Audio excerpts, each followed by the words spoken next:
let's break down the Asantewaa dress.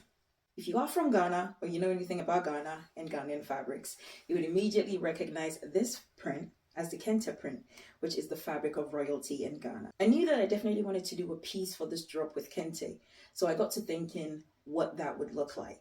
And I was immediately reminded of Asantewaa.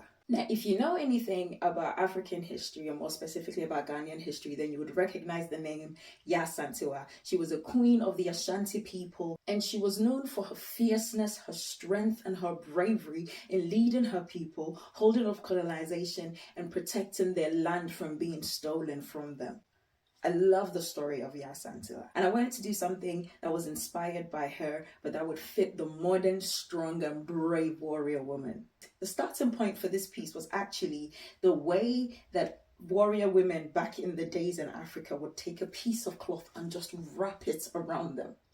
And of course, for more formal occasions, they wouldn't just wrap that piece of cloth around them, they would adorn it with gold and cowrie shells and beads and all of these amazing things. So I kind of started from there. I knew that it had to be mini because it was always a short piece of cloth and they would just wrap it around them. So to modernize it, we had to make it a mini dress.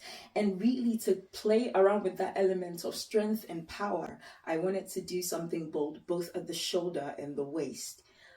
For the waist, I went for this off-shoulder pleated detail that you can kind of wear on your shoulder, off your shoulder, whichever way you really want. It is up to you. And then the skirt,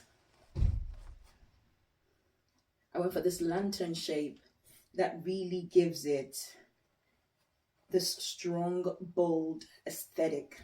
It's fully lined with net and horsehair, so it's going to hold the shape. It's not going to fall down. It's not going to lose its shape. And then the lace trim at the edge was really a reference to the cowrie shells and the gold beads and all the extra details that the traditional women would add on top of their own clothing to give it that extra zhuzh for formal occasions. The top, of course, of this dress has boning inserts in it.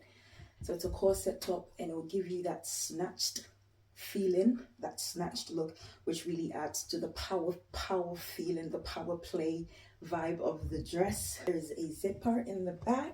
You are my African queen, the girl of my dreams. You take me where I've never been.